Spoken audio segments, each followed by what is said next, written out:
Estamos de volta, queridas amigas, queridos amigos, para o nosso segundo bloquinho. Vamos só complementar a questão da diligência e da dedicação. Os amigos já viram quais são as principais ideias. A gente não pode esquecer, né, que dentro do entendimento de diligência e dedicação, poder se dedicar, por exemplo, ao magistério, isso não pode ser chegar ao ponto de ser incompatível, em termos de carga horária, principalmente, né, com o exercício da judicatura. Às vezes o magistrado pensa assim, poxa, agora exercendo a magistratura, vou pegar todas as aulas que eu puder, de graduação, de pós-graduação, e aí fica com uma carga horária muito pesada. E isso pode comprometer, né, a carga horária que ele tem que se dedicar à magistratura. Então isso tem que tomar bastante cuidado, porque senão a gente ofende, a gente ataca o princípio da diligência e também da dedicação, que é o princípio que nós estamos aqui trabalhando.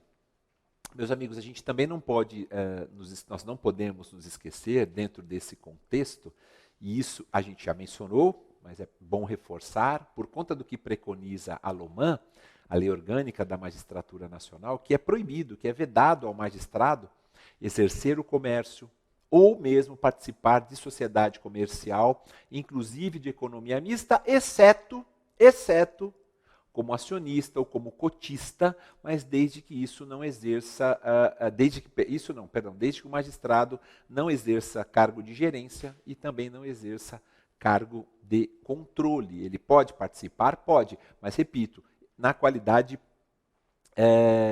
de acionista ou de cotista, tá certo? Mas não exercendo o controle ou a gerência. Também dentro desse raciocínio, só para que a gente possa finalizar, da diligência, da dedicação, não podemos esquecer que é proibido que o magistrado exerça cargo de direção ou cargo técnico de sociedade civil, de associação, de fundação, também de qualquer natureza ou finalidade, salvo se forem as associações de classe e sem remuneração. Associações, que representem a magistratura no âmbito do respectivo Estado, a AMB, que representa a magistratura em território nacional, em nível nacional, não tem problema algum, tá certo? É vedado, volto a afirmar, é vedado ao magistrado exercer cargos de direção ou técnico de sociedade civil, associação ou fundação, de qualquer natureza ou finalidade, exceto as associações de classe, repito, e sem remuneração. Findo esse princípio, pessoal, o próximo é o princípio da cortesia, né? Traduzindo aqui a ordem que eu procurei trabalhar com vocês. O que é ser cortês? Por onde que passa a cortesia? O magistrado precisa ser cortês com todas as pessoas. E isso tem a ver com o tratamento que o magistrado vai despender em relação às pessoas com quem ele terá contato. Terá contato no atendimento às partes, aos advogados, às testemunhas, a um perito que seja nomeado, ele precisa tratar todos de forma cortês. E quando eu falo de forma cortês, esse tratamento pessoal, não é só por conta de uma audiência, por exemplo, de instrução, mas também tratar de forma cortês nos próprios autos. A forma como você escreve, né? Da mesma maneira, a forma como você fala, né? Minha esposa costuma muito dizer isso. O jeito que se fala com as pessoas, minha linda e querida esposa, isso é muito importante. A maneira como você se expõe para as pessoas, isso faz toda e qualquer diferença. Você não precisa ser deselegante, você não precisa ser mal educado, você não precisa ter mau humor, você precisa apenas tratar daquilo que deve ser tratado, relacionado aos autos, de maneira cortês, de maneira imparcial, de maneira diligente, de maneira dedicada. É isso. Sendo transparente, falando só o que pode ser falado. É tratar de forma cortês, não só pessoalmente, mas também nos próprios autos. E isso não tem a ver somente com partes, né, como eu disse a vocês, queridos amigos, com os advogados, com o perito, mas também com os próprios servidores da sua secretaria. O juiz é um gestor, repito, essa expressão que no CPC de 2015 ganhou fama, né, ganhou repercussão, é uma expressão que a gente já deveria usar desde o CPC de 73. O juiz sempre foi um gestor, um administrador da sua secretaria, do seu cartório. Então, tratar todos de forma cortês, servidores concursados, estagiários, profissionais da limpeza, né, profissionais de toda e qualquer área. É o mínimo que se espera. Aliás, isso é um mínimo de educação e de humildade que tem que ter um magistrado. Independentemente de qualquer questão hierárquica. Independentemente. Somos todos iguais. Todos, não é? A gente precisa tratar todos de forma respeitosa, de forma cortês. O juiz precisa tratar bem todos aqueles com que ele convive. Aliás, não só o juiz, nós precisamos tratar bem as pessoas na sociedade em que nós vivemos. Ah, Maurício, mas tem gente que me trata mal, tem gente que não me respeita. Isso é problema dele, não é problema seu. Você tem que ter o seu comportamento ético. A gente está falando de um código de ética da magistratura nacional, mas isso se aplica à nossa convivência, né, no dia a dia, respeitar o nosso semelhante, tratá-lo, não da mesma forma que ele o trata, se ele acaba nos tratando de maneira deselegante, isso é um problema dele. A gente não pode entrar, né, como a gente costuma dizer, entrar naquela mesma pilha, né, Edu? Ou seja, pegar a mesma pilha de mau humor, de tratamento desleal, desrespeitoso, desonesto, isso de maneira alguma. Quando eu falo de cortesia, eu também, meus queridos amigos, posso afirmar que é um princípio que tem uma forte carga ética, né? Porque ser cortês é indiscutivelmente ser ético, né? Isso é um consenso que a gente tem, isso faz parte do senso comum. A cortesia aparece, repito, amigos, volto a dizer, não só no tratamento em relação às pessoas, ela também aparece quando um magistrado se vale de linguagem correta, polida, respeitosa, quando da prática dos atos processuais. Que atos processuais? O simples impulso oficial do processo, o simples impulso, passa pela cortesia. Ninguém precisa ser deselegante. Os autos do processo não são um locus para que o juiz, né, um local para que o juiz possa ali soltar toda a sua indignação. Pelo contrário. Os romanos diziam, vocês sabem bem, amigos, que o que não está nos autos não está no mundo. Não é? Quod non est in actus, non est in mundus. Você tem que se restringir ao que está nos autos e tratar todos ali de forma cortês. O juiz tem até a possibilidade, e vocês sabem disso, queridos amigos, de determinar que sejam riscadas dos autos expressões injuriosas que sejam utilizadas pelos advogados das partes. E nas ações de família, isso não é algo tão incomum, não, infelizmente. Não é? Então, é o tratamento cortês que passa também pela exigência de respeito, de tratamento, de urbanidade entre os próprios sujeitos processuais. E tem um ponto que precisa ser destacado também, só para que a gente finalize o princípio da cortesia, amigos, é que há uma necessidade de tratamento cortês, e eu já mencionei, nos últimos tempos isso vem ganhando força, tratamento cortês com a imprensa. A imprensa faz o papel dela. A gente precisa respeitar e entender, mas tem membros da imprensa, Maurício, que são extremamente deselegantes, acabam desvirtuando tudo aquilo que eu falei. Por isso que eu mencionei. Quando da utilização dos meios de comunicação social, da imprensa, quando você tiver que falar ou se você se sentir no direito, né, de falar algo a respeito de determinada sentença, por exemplo, que já tenha transitado em julgado, processo seja público, trate de forma cortês, por mais que a imprensa venha com perguntas, não é? Tendenciosas. É o papel dela. Né? Não é nada diferente do que a gente viria em imprensas aí do mundo inteiro. E é importante que o magistrado também reflita que, quando a gente fala de imprensa, ele ali não está falando como o magistrado Maurício, o magistrado Edu, não. Ali ele é a manifestação do Estado. É por isso que existe aquela expressão, queridos amigos, Estado hífen juiz. Não é? Nós estamos regularmente investidos no cargo, regularmente investidos na função jurisdicional, mas representamos o Estado. A nossa manifestação não deixa de ser uma manifestação do próprio Estado. Tá certo? Amigos, mais um princípio, e se eu não estiver enganado, dentro da lógica, né, da numeração que nós estabelecemos, é hora de nós conversarmos sobre o princípio do conhecimento e capacitação. E aí a gente vai entrar numa esfera delicada de lidar. Por quê, pessoal? O que significa conhecimento e capacitação do magistrado? Que ele precisa estar se capacitando, de preferência, né, regularmente, periodicamente. Não é porque ingressou na magistratura, prestou um concurso público de provas e títulos, foi aprovado, nomeado, tomou posse, está exercendo o cargo que parou. Ou seja, ali ele não precisa mais se atualizar. Ele não precisa mais crescer. Ah, Maurício, para que eu vou fazer, sei lá, uma pós-graduação? Nem que seja uma lato sensu, uma especialização. Para que eu vou fazer um mestrado, um doutorado? Quiçá um pós-doutoramento. Para que isso? Isso não vai me ajudar em nada. Lê do engano. Lê do engano. E eu tenho absoluta convicção que o meu mestrado, eu tenho absoluta convicção que o meu doutorado, eu tenho absoluta convicção que o meu atual estágio de pesquisa pós-doutoral, todos são extremamente importantes para que eu exerça melhor a função judicante. E não estou falando só tecnicamente, amigos. Não estou falando só tecnicamente. Claro que tecnicamente o ganho é muito grande. Eu estou falando em termos práticos, de utilização no dia a dia. Não é?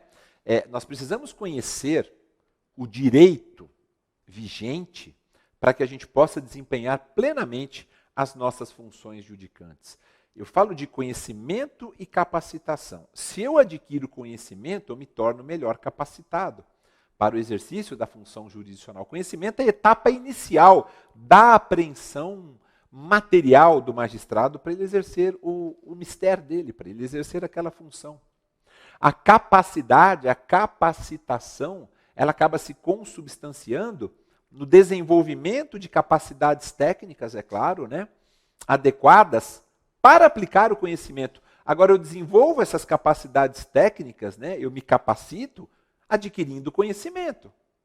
Se eu não fizer um curso, se eu parar no tempo, como nós costumamos dizer, como é que eu vou desenvolver as minhas capacidades? Se eu parei, eu fiquei limitado, eu estou ultrapassado, digamos assim, né, usando uma expressão entre aspas, eu estou ultrapassado no tempo.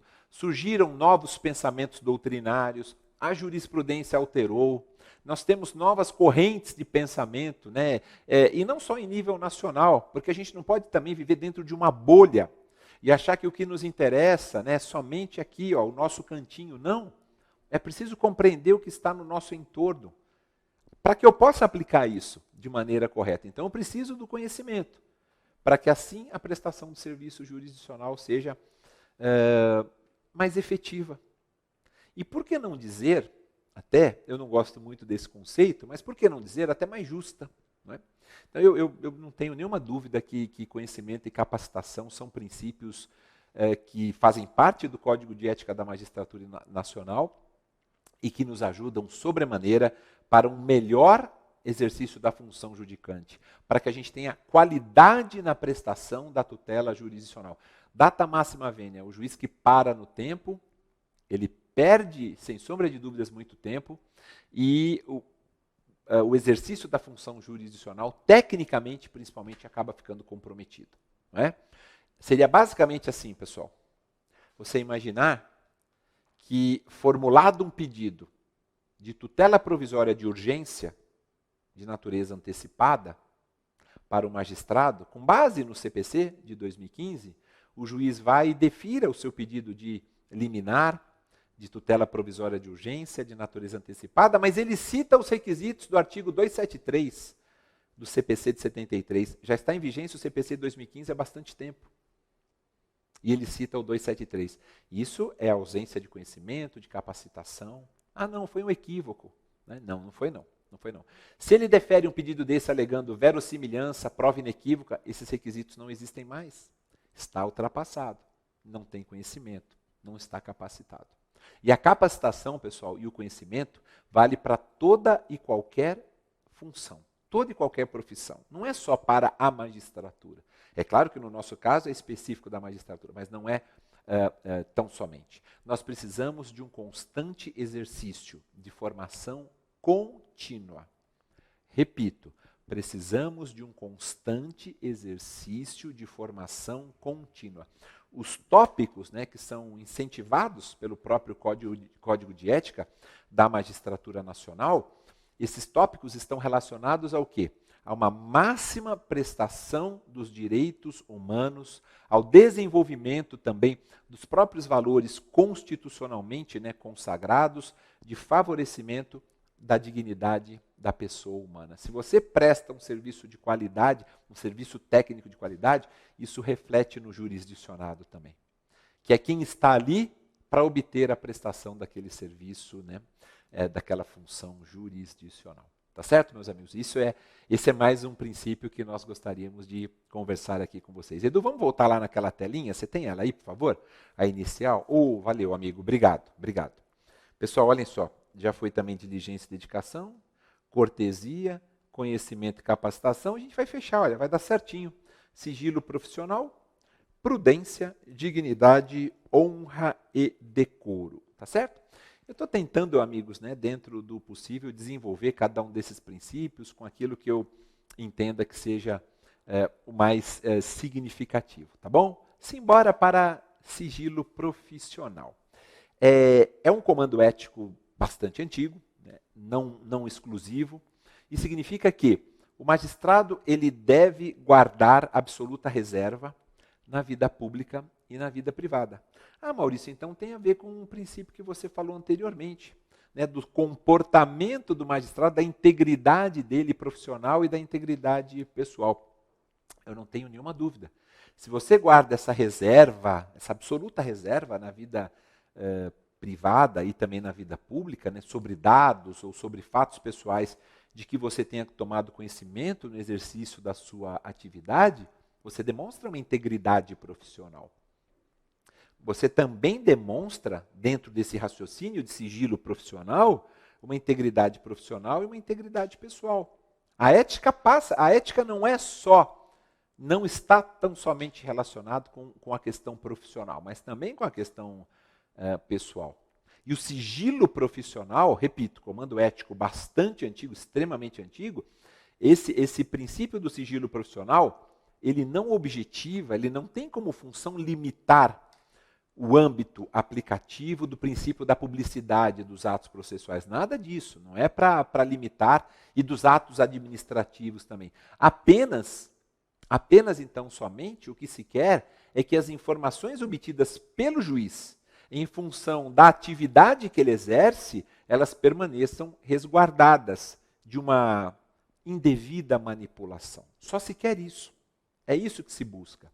O sigilo profissional passa pela integridade profissional, repito, e passa pela integridade pessoal.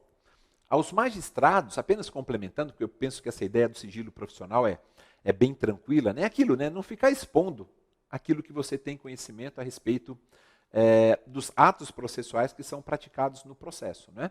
Mas apenas para a gente consolidar essa ideia, meus queridos amigos, aos magistrados que atuam no segundo grau, há uma determinação expressa no sentido de preservação do sigilo de votos ainda não proferidos e daqueles cujo teor, né, tomem conhecimento antes do julgamento.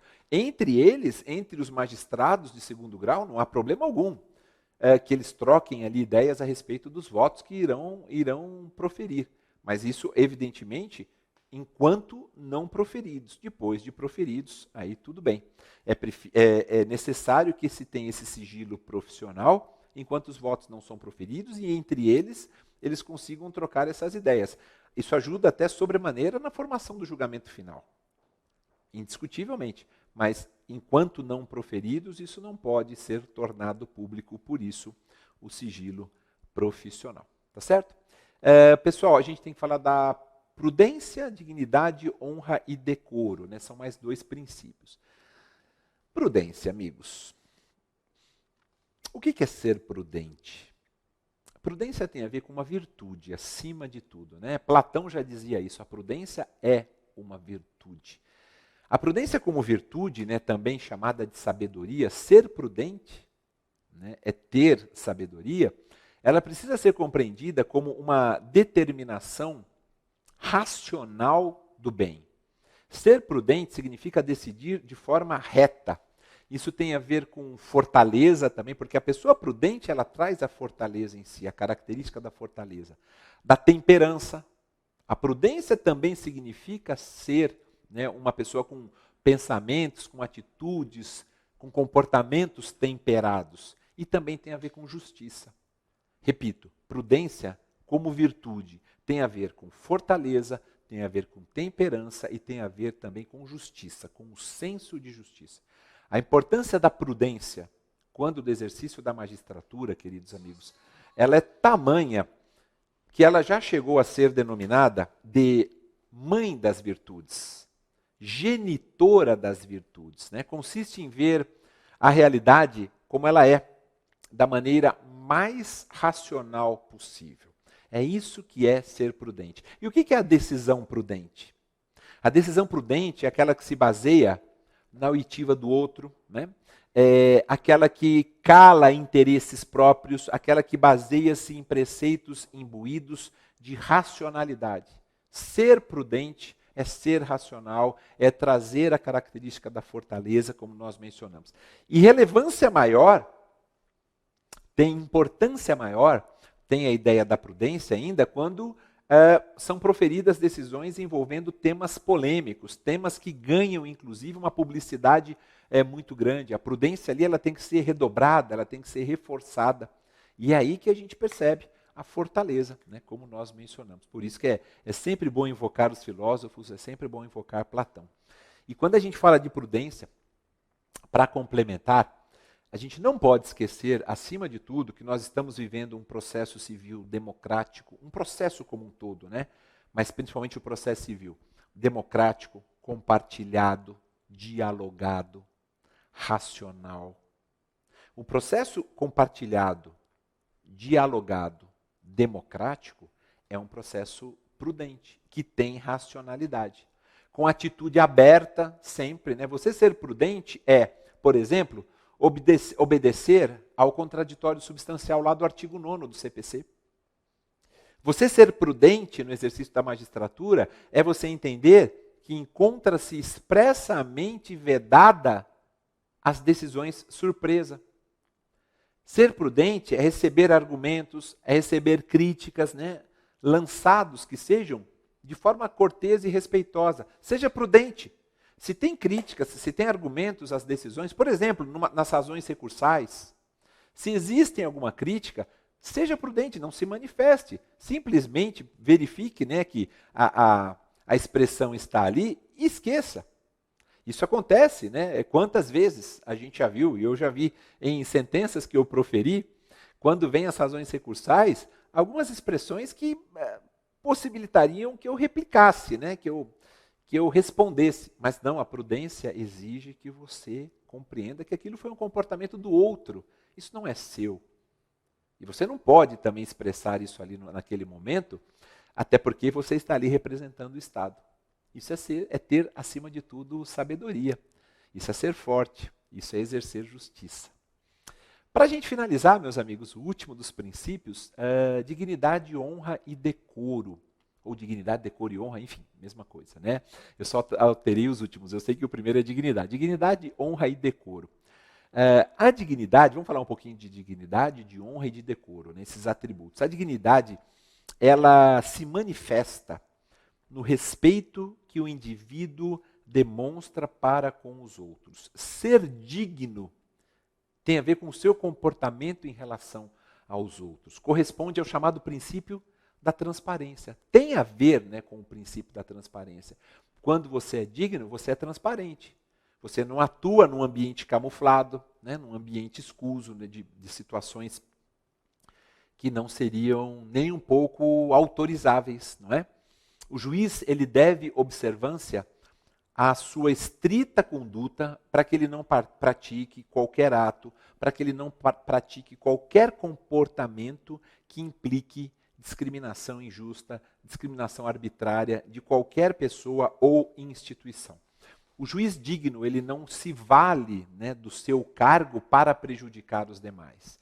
Ele não deixa o ego pessoal o egocentrismo, né, proliferar. Pelo contrário, o juiz digno, ele respeita, ele trata de forma igual, ele é transparente. É daí que vem a ideia da dignidade. O juiz digno, ele não usa do seu cargo para se projetar socialmente, né, de maneira indevida e até mesmo de maneira imoral. Quando eu falo de honra, né, falamos de dignidade. Quando eu falo de honra, a honra, desde a cultura grega antiga, ela tem um sentido de formação, um sentido formador moral. Né? Falar de honra, falar de moral. Aliás, isso nos primeiros anos, né, nos primeiros períodos dos bancos acadêmicos, isso nos é ensinado até com uma certa ênfase, quando a gente estuda, por exemplo, introdução ao estudo do direito, teoria geral do Estado, em várias áreas, né? A gente aprende. Honra tem esse sentido formador moral. E você exercitar a honra, Maurício, tem a ver com dignidade, claro, por isso que o princípio é chamado dignidade, honra e decoro. E quando você exercita a honra, exercitar a honra é agir de tal maneira que as suas ações possam ser tidas como digamos assim, um parâmetro para as demais pessoas, né? Um modelo para as demais pessoas. A dignificação do agir de um magistrado, ela tem a ver com as suas condutas. Ela é íncita às suas condutas, que são pautadas pelos preceitos éticos estatuídos pelo Código. Você ser honrado, demonstrar honra é fundamental porque está diretamente relacionado à ideia de moral. E nós estamos diante de um código de ética da magistratura nacional, ou seja, é ser ético, acima de tudo. E para a gente finalizar, pessoal, o que é o decoro, hein, Edu? De onde vem o decoro? O Código de Ética da Magistratura Nacional, ele deixa clara a impossibilidade de um magistrado exercer atividade empresarial, como nós falamos, exceto na condição de acionista ou de cotista, desde que ele não exerça controle, desde que ele não exerça gerência. Quando a gente fala de decoro, a gente pode dizer que esse tipo de comportamento, ou seja, só ser acionista ou cotista, não exercendo controle ou gerência, nós estamos falando do quê? De ética empresarial. Está sendo observado o decoro, né? É exatamente isso que quer a legislação. Que nós pautemos as nossas condutas, já que nós temos restrições, nós temos alguns impedimentos, não é? Mas que nós pautemos a nossa conduta pelo decoro também. Devemos ser dignos, devemos ter honra e devemos ter decoro. Agora, finalizando mesmo, amigos, acho que nós vimos todos os princípios, daqui a pouco eu vou pedir para que o Edu coloque eles na tela, né?